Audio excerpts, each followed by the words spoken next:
Please, let's get divorced. I've inherited a high-rise apartment, so I don't need you anymore. My husband, who had been away on a business trip after a fight, came back and dropped this bombshell on me. Yet my heart felt strangely calm. Fine, here's the divorce paperwork.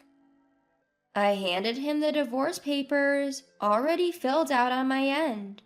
He looked shocked, but quickly signed them, not fully grasping the hell he was about to experience. He left with a smile on his face. I'll wipe that smile off soon enough. My name is Diana. I'm 24 and live in a rural area far from the city. I went to nursing school at 18, graduated without a hitch, and became a nurse. I chose to work at the local hospital, even though many of my peers opted for big city hospitals in Boston or Los Angeles. I didn't want to leave my hometown, and I admired some of the senior nurses I met during my training. Time flew by, and I'm already in my 3rd year as a nurse. I work night shifts and weekends, so I earn more than most women my age. I was single and spent my money freely, investing in experiences and myself. In this rural area, people tend to marry around 25. Half of my friends are married, some even have 3 kids. Seeing them made me think that maybe marriage isn't so bad. So I managed to ask an acquaintance to introduce me to a certain man. So I got introduced to a man named Zeke, who's 29. He seems to be a salesman working for a large, well-known company in this area, and his monthly income is $3,000, so he has no financial problems. Also, when I met him and talked with him, he was a very gentlemanly person, and I gradually began to want to marry him. It seems that he was the same way, and even though he was 29 years old and the eldest of an only child, his parents were worried about his inability to have a girlfriend. A year after we met, we got married. I was 25, right when everyone else was getting married. My friends were happy for me, especially since my husband was a well-off businessman over 30. We had our dream wedding in a garden chapel, and I was on cloud 9. A few months into our marriage, my husband said, Now that we're settled, let's set some ground rules. No interfering in each other's lives. No asking about work details.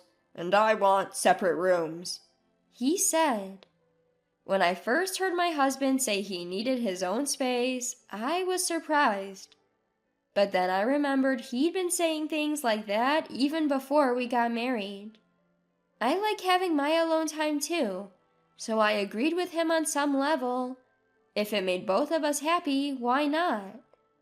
At first, everything was fine, but gradually I noticed we were talking less and less. We both have busy jobs, so we decided not to interfere with each other's lives. We even started having separate dinners. My husband began coming home late, sometimes past midnight. I also have night shifts a few times a month, and I'm currently working in a neonatal unit, which often requires overtime due to staff shortages. So we started drifting apart. Before I knew it, we hadn't spoken for almost a week. That's when I started to worry. Don't you think this is getting out of hand? Can't we at least text or call each other once in a while? When I said that, my husband hesitated and didn't agree right away. He said he didn't want to do that because it would be too controlling. So the conversation fizzled out and time just kept passing. I reached my breaking point and finally confronted him. Enough is enough. How long are you planning to live like this? You avoid conversations, disappear on sudden business trips, and you're not even cooperative when I say I want to have kids. I stayed up late, waiting for him to come home so we could talk. When he saw me, he was annoyed but quickly matched my anger. I'm tired, and you're bringing this up again. I contribute to the household in our joint account. What's your problem? After yelling, he walked past me, locked himself in his room, and that was that. We built this house with the idea of raising a family. Both the house and the mortgage are in his name. He even insisted on having a lock on his door. I agree with the idea of ensuring privacy, but when it's done at this moment, I feel like we're being distanced from each other as a family.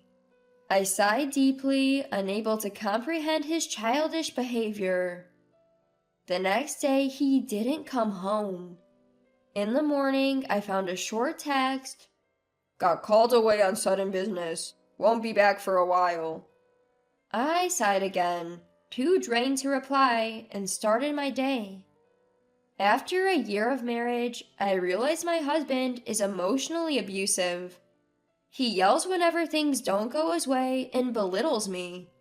It's also pretty sexist. My love for him had completely cooled off. I'd been contemplating divorce, but now I've reached my limit. No matter how many times I tried to talk, he'd find an excuse to avoid it. He'd even throw harsh words at me, adding to the stress from my job. As I was thinking about divorce, my husband, who had gone on a business trip and hadn't contacted me at all, suddenly returned home. He returned from his business trip, which had lasted over a month. I'd been so happy without him that I'd forgotten he even existed. Just as I was about to file for divorce, he beat me to it. Please, just divorce me and leave. I married you for appearances and money. My dad passed away recently, and I inherited a high-rise condo. I can manage without your income. If you cheat, it saves my face too. So, you're useless to me now. He said this and waited for my response, staring intently. You want to break up with me that badly? I feel insulted and it makes me angry. But if that's what my husband wants, then fine. Okay, fine. Here's the divorce papers. I immediately handed him the divorce papers I had prepared. He looked surprised, clearly not expecting this. What? Hurry up and write.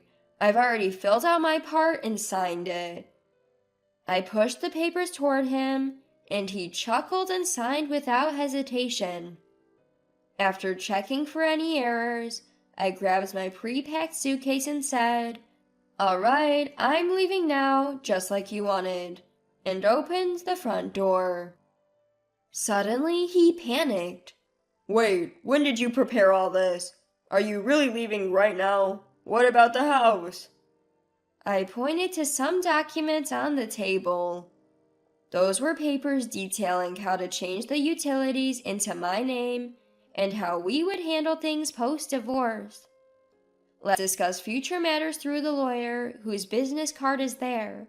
So don't call me personally, okay? I left the house, making sure to drive the point home. A few days later, we sat across from each other, lawyers present. My usually composed husband looked flustered and uneasy. He must have read the certified mail I sent. So, Zeke, let me make myself clear. I've got solid evidence of your affair and your ongoing emotional abuse, which I've recorded. So, you'll be paying me $20,000 in damages. He stood up abruptly, almost hysterical. When did you start planning all this? This is insane. I wondered what he was talking about. I had started investigating his infidelity 3 months ago. In fact, I had been consulting a colleague about him since then. She advised that if he was cheating, I could claim damages, so it was worth looking into. Although I hadn't seen any signs of another woman, I followed her advice and hired a private investigator, and the evidence just kept coming. I had tried to confront him several times but failed.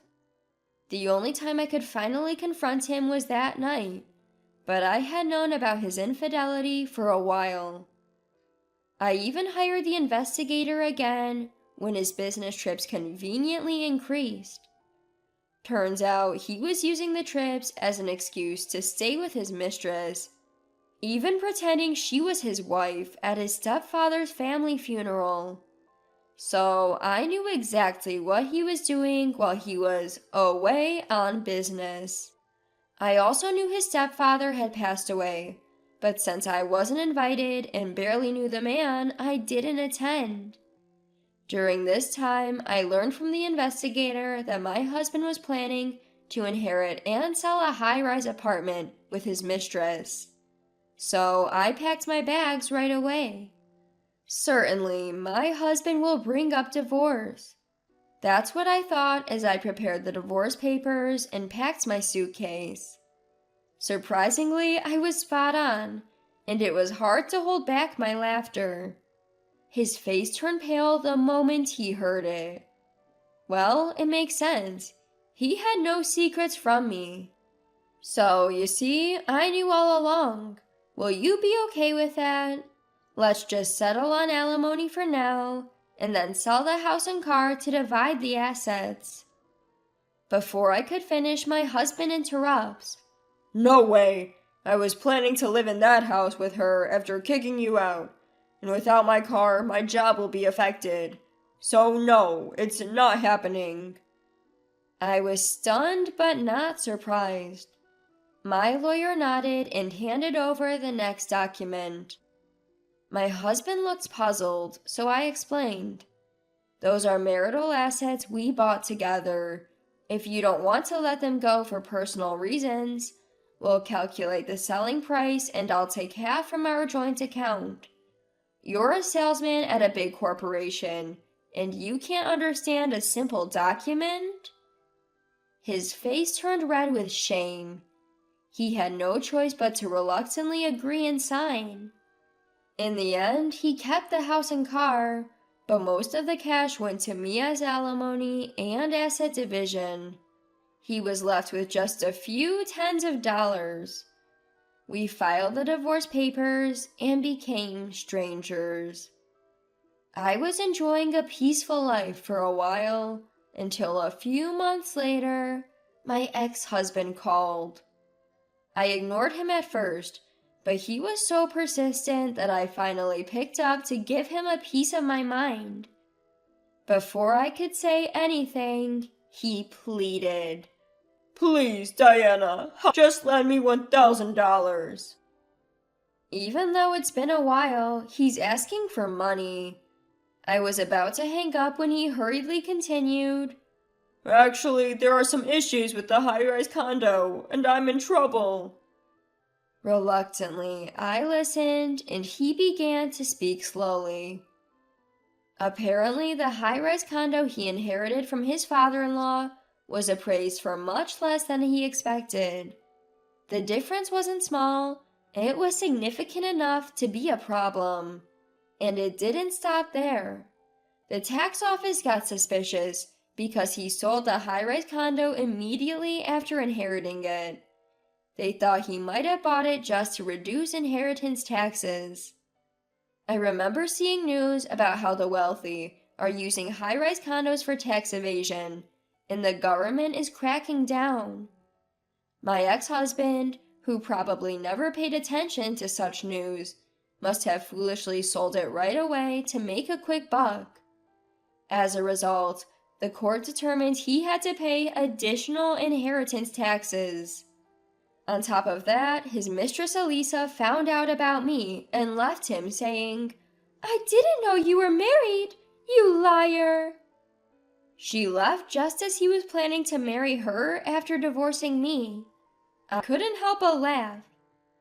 He's been going through a lengthy divorce mediation ever since, and it finally ended in court. He spent a fortune on the trial, lost, and even had a child with her, so he had to pay alimony. His assets went negative. He also had to resign from his job after it was revealed that he had been using me and deceiving the other woman. His parents are both gone, and he's an only child. Even his relatives look down on him. He's in financial ruin due to massive debts and had no choice but to turn to me. If it were just that, I could say, it's your own fault, but then he says something astonishing. We were married once, so you should support me. You've been ignoring all my messages, so you have some responsibility too, right? Is he trying to say that I'm also to blame? I'm not particularly empathetic, cute, or beautiful. Still, I thought it was absolutely wrong to be held responsible alongside such a lowlife. Enough! Who would support a man like you? You're an adult. Clean up your own mess. Aren't you ashamed to hear this from someone younger than you? I said that and hung up without listening to his reply. He kept calling, so I answered and said, "If you call again, I'll report you to the police for stalking." And the storm of calls stopped. I wouldn't put it past him to show up at my house. So I moved to a secure rental condo and changed my phone number. He hasn't contacted me since. I later learned about his miserable fate through mutual acquaintances. Desperate for money, he resorted to theft. At first, he was shoplifting sandwiches from supermarkets and had been warned by the store manager multiple times. He didn't stop even after the police gave him a severe warning. He was supposed to have settled things with the supermarket after the police got involved, but my incorrigible ex-husband did it again. Of course, the supermarket was watching him. The moment he walked in, they kept an eye on him. And, as expected, he shoplifted again. This time, a young part-time female employee chased after him at full speed. She was a college student and a track and field athlete who had competed in national championships, so she easily caught up to him. However, the strength difference between a young woman and an adult man was too great, and he ended up causing her injuries, including a fracture that took 2 weeks to heal. That incident led to his prosecution for repeated theft and assault, and he was found guilty with a suspended sentence. Now he's homeless, living somewhere downtown, relying on the kindness of strangers. When I heard this, I couldn't even laugh. It was too tragic. But he brought it upon himself. He had no choice but to accept his fate as his own doing. As for me, when I turned 30, I transferred to a major hospital in Los Angeles as part of a promotion. I met a clinical engineer there, and we hit it off and started dating. He chose to be with me, even after I told him everything about my past. We dated carefully, lived together for a while, and got married at 35. Since I had built up a decent career, I decided to take it easy on the work front and focus on preconception care. Fortunately, within about 6 months, I became pregnant, and now I'm enjoying a happy pregnancy.